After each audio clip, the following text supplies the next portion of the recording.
Project Veritas exposes CNN, nearly half of US voters oppose socialism, and Ellen Page is apparently now a man.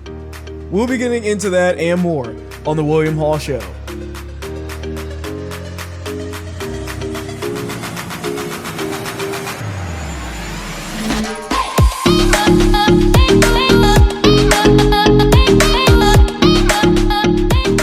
Last night, Project Veritas released a tape exposing CNN and its president, Jeff Zucker. I just want to reemphasize that, I think we cannot normalize what has happened here in the last week with Trump and his behavior. And I go back to what David Chalian said, that this is a president who knows he's losing, who knows he's in trouble, is sick, maybe is on the after effects of steroids or not, I don't know, but he is acting erratically and desperately, and we need to not normalize that. This is what we've come to expect for the last 3.5 years, 4 years, but it clearly is exacerbated by the time that we're in and the issues that he's dealing with. And I think that we cannot just let it be normalized. He is all over the place and acting erratically, and I think we need to lean into that. The Trump media, moves immediately from, okay, well, never mind that unmasking was, found to be completely nonsensical, to the latest alleged scandal, and expect everybody to just follow suit. So I don't think that we should be repeating unsubstantiated smears just because the right-wing media suggests that we should. Frankly, if we've made any mistake, it's that our banners have been too polite, and we need to go well after Lindsey Graham. There's a ton going on. Let's stay strong. Let's stay newsy. Let's stay urgent. Let's be smart. There is a lot of news out there, and Lindsey Graham really deserves it. Each of these so-called scandals for Trump, each of these things, we should just once again be careful to say that this is the one that is going to undo him with his voters. And to respond to David Chalian's points about politics, I don't know why we would expect any of these politicians to have a conscience and or expect that politics wouldn't be completely hypocritical. And for us to expect anything else would be naive. If people can't see clearly now why CNN is biased, then I don't even know what to tell them. They said that they were being too polite to Trump. How in the world can you possibly be too polite to Trump? I don't think I've ever seen CNN be even remotely nice to Trump whatsoever. Most of the time they are, or actually all of the time, they're slamming him and berating him about the stupidest things. They've never put Trump in even a neutral light, let alone a polite light. So it kind of speaks to their bias here and how biased they are. It's not a mere slight bias. It is a huge bias for them to think that at any given point in time during the Trump administration that they have been too polite. If they think that, that really goes to show how biased and crazy they are. And now, of course, they're trying to sue Project Veritas, which I don't think is actually going to work very well for them. A lot of that is because James O'Keefe has a perfect record when dealing with these types of lawsuits. They referred to on Twitter, I guess their legal experts were saying that it may be a felony. We referred it to law enforcement. I don't think that's going to hold any water. It's a phone call. It's a morning phone call, and it doesn't matter whether that's just between you and these other people. The fact is that they were able to get access to it like they normally would. I mean, maybe they would try to sue them because they tried to, of the means of which they got access to the phone, but ultimately the point is still the same. They're kind of tucking in their tail and running. and they're obviously scared of the stuff that's coming out. There was also a video from Project Veritas as well, where they talked about where he was actually on the line with Jeff Zucker as they were trying to cut the connection. But by that point, they already had months of recording. So these are going to continue to be released. And any of the ones that are interesting or whatever it may be, I'll definitely be sure to report on those as well on the show. But so far, I think that this is a great thing for them to show people that the president of CNN is on full display in all of these meetings, clearly showing the bias that is there. I'm hoping that Fox News is next in line for these exposés. Fox News, I want to see where their executives were, what they were talking about on the night of November 3rd, when they were calling states way ahead of any of the other news organizations. I would love to see where they would line up on that one. So a report from the Associated Press claimed that Bill Barr had no evidence of widespread fraud. Now, this story kind of came out earlier yesterday, and it's a bit of a confusing one because we're entirely trusting on the AP to actually tell us the truth. And they quoted, "To date, we have not seen fraud on a scale that could have affected a different outcome in the election." Seems a bit weird, doesn't it? It's kind of odd that Bill Barr, they're saying that he said this, and then right after that, literally last night, after that report, a DOJ spokesperson then came out and said, "Some media outlets have incorrectly reported that the department has concluded its investigation of election fraud and announced an affirmative finding of no fraud in the election." And then they went on to say that it is not the AP reported, it's not what the AP reported or what the AG said. The department will continue to receive and vigorously pursue all specific and credible allegations of fraud as expeditiously as possible.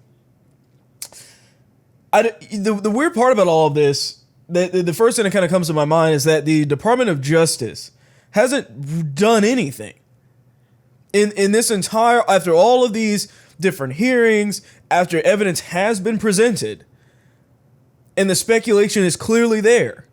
The Department of Justice has done nothing. A lot of people think for some reason, like a lot of the people on the left have made the statement that it is up to Trump's team to present all of the evidence. Look, that's not how cases are proven. That's not how you present evidence in court. It's not the same thing. The fact is that Trump's administration doesn't have the authority to just go in and start counting ballots just because they feel like it, even if they have the evidence or not and have affidavits from many, many, many people. They don't have the authority to do that. It's up to the Department of Justice to actually investigate these things to see if they're actually credible or not. The problem is that they haven't done anything, and yet they're saying there's no evidence. At the end of the day, we can't trust hearsay when it comes down to the AG Barr situation. It was a third-party reporting, and if there's anything that we've learned from third parties, is that it's not a great way to go about trying to report the news. But the swamp is deep. And there will never be enough evidence, I don't think, for the Department of Justice to actually come up with any good reason as to why they would try and get this or to justify the fraud or whatever it may be. I think there's a bit of a problem when you have the Department of Justice making statements like this when they haven't lifted a finger to even check on anything. So because they've done nothing at this point, we're going to have to wait and see. The whole Bill Barr thing is kind of weird. It's kind of odd that Bill Barr didn't himself come out and say and clarify the stuff that was coming from the Associated Press. Like, why is this coming from the Department of Justice? A bit strange, this whole situation. And I have a feeling that we're going to continue to get updates very soon of different reports from different people, maybe a statement from him. I don't know if we're waiting on that or not. So I'll keep you updated on that. But the whole Bill Barr kind of thing is a little wishy-washy at the moment. So a new survey came out, and it basically said that 47% of voters were against socialism, which honestly is not a great number, in all honesty. I have to assume that the other 53% are just entirely ignorant to what socialism really is. I mean, you'd have to be to even think that in some situation it's going to work. It was kind of interesting about this is that we recently had the Whole Foods CEO come out and basically bash socialism and attack it and tell the truth about the fact that it's never worked anywhere. But yet apparently voters aren't all that engaged or educated about what it is. Most people hear the word social in socialism, and I think they immediately kind of go to the idea that this must be some nice little thing where we're just helping you're just helping your fellow man out, and it's just this perfectly fine institution. It's great, free stuff. But this is only because the left has glamorized socialism. They've made it seem like it's just this other thing where you're just helping everyone out. Wouldn't it just be great?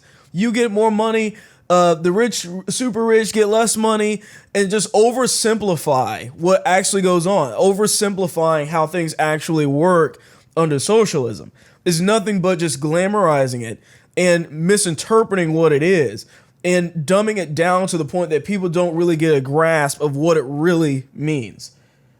And so speaking of which, I believe it's Jen Psaki wore a hammer and sickle symbol of the Soviet Union in 2014. The only problem is that this person has been selected as the press secretary for Joe Biden, which is kind of, I mean, it's on full display, is it not? I mean, we can clearly see that the communism and all of these things go right in line with each other. They're putting it on full display. Now, I'm sure we're not going to hear about the stories about Russia collusion, are we? You're not going to hear any of that. But could you imagine if Kayleigh McEnany was caught in a photo where she had on the Soviet Union hat? I mean, the stories, this would be all over the newspapers for months and months. It would be insane. Or any person in the Trump administration. They're going to gloss over this, completely ignore it, because they don't care. The media is in full effect and sided with Biden in every single way. They don't care about trying to give you any of the information that would actually benefit you, that would actually let you know what's going on. That photo was from 2014. But like I said, the left is going to say, well, it's an old photo. What difference does it make? They won't say that for Trump. Remember, these are the same ones that impeached him for a phone call. Just a phone call. Before we get into the next segment, I wanted to remind you that I do have a Subscribe Star where you can donate to the channel here for as little as $1, but all of that helps the show and helps me to continue my fight towards getting rid of the mainstream media. We are the new media, and it is time that we invest into things that we want to hear, instead of the fake news that is going to continue to lie to our face day in and day out.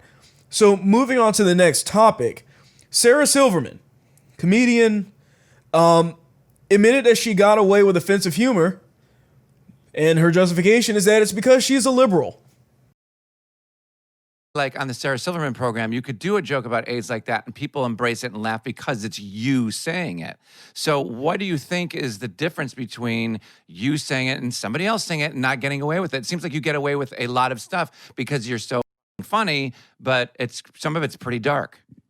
I think it's the intention behind it. Like, this is a math term, but it's kind of like the absolute power of the joke. Like, especially back then, I always said the opposite of what I thought, and that was the joke kind of.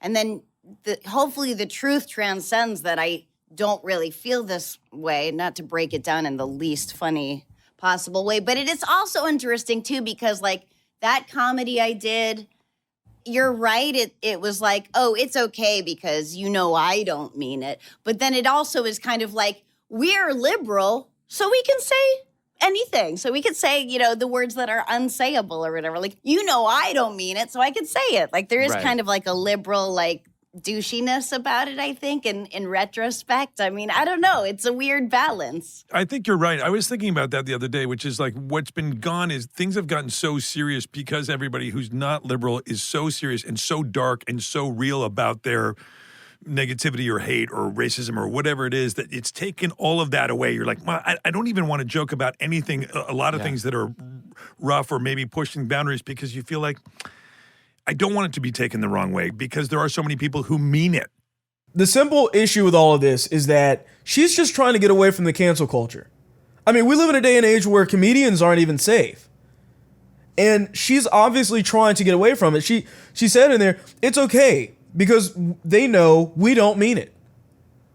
I mean, what comedian means what they say?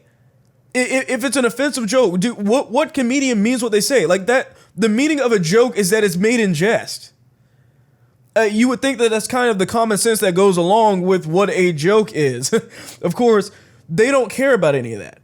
What she's basically saying is that, look, you're immune as a comedian to cancel culture as long as you're a leftist.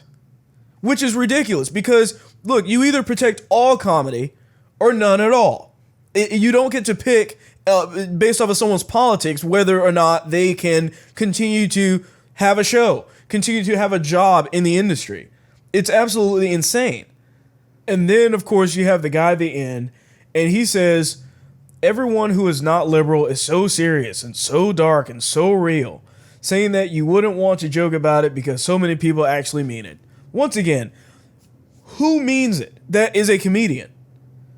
Who is he talking about? Are you saying that just because there's a conservative comedian that they all mean it when they're saying that? Like, oh, by the way, guys, I'm going to go up on stage and do this entire comedy set, and I'm just going to lie to your face, and everything that I'm saying, I'm dead serious about. I'm not going to say it in a funny way. I'm not going to pretend. I'm just going to say what it is. What about Dave Chappelle? And although he's done some woke comedy kind of things in the past, he doesn't align with them. But he's the only one really in the comedy scene that can actually really say a lot of things that even the left doesn't like. With the alphabet people jokes, things like that. What do you think? He means it? Or is it okay because he went around and did a George Floyd bit? It's just very odd to me because I'm trying to figure out who they're even referring to. The people that have gotten canceled the most have been liberals. Once again, she's of course trying to separate herself from it, just like many of the others, but I don't think that that's going to work very well for her. And once again, if it's okay if you're liberal, do the jokes now. Do one of these jokes you're talking about today, and I want to see what would happen.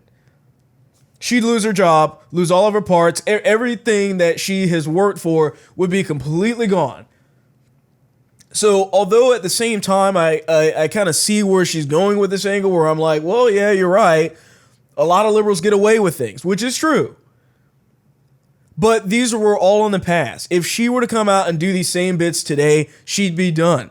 Completely, her entire career would be over. Aren't you just tired of the transgender thing? I know I am.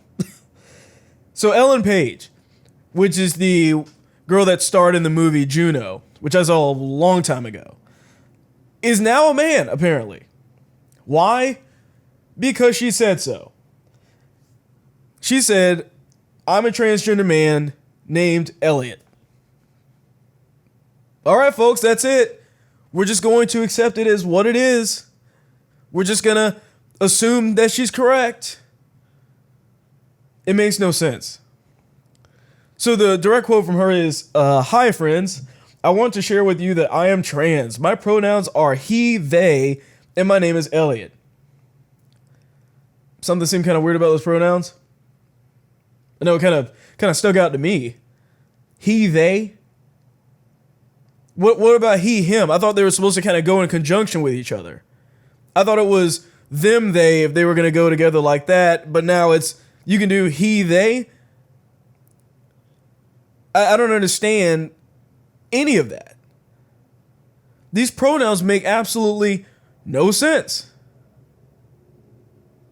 I mean, if that's the case, you could do she, him, or vice versa, or all of the rest of them. None of this makes any sense. So there's a longer portion of this that she wrote where she said, I feel lucky to be writing this, to be here, to have arrived at this place in my life. I feel overwhelming gratitude for the incredible people who have supported me along this journey. I can't begin to express how remarkable it feels to finally love who I am enough to pursue my authentic self. These statements like this mean absolutely nothing. I mean, what journey is she talking about? What journey? You just kind of chose to do this out of nowhere. Were you transitioning to a man for the past 10 years, 5 years? Did you just wake up one day and decide that that was going to be it?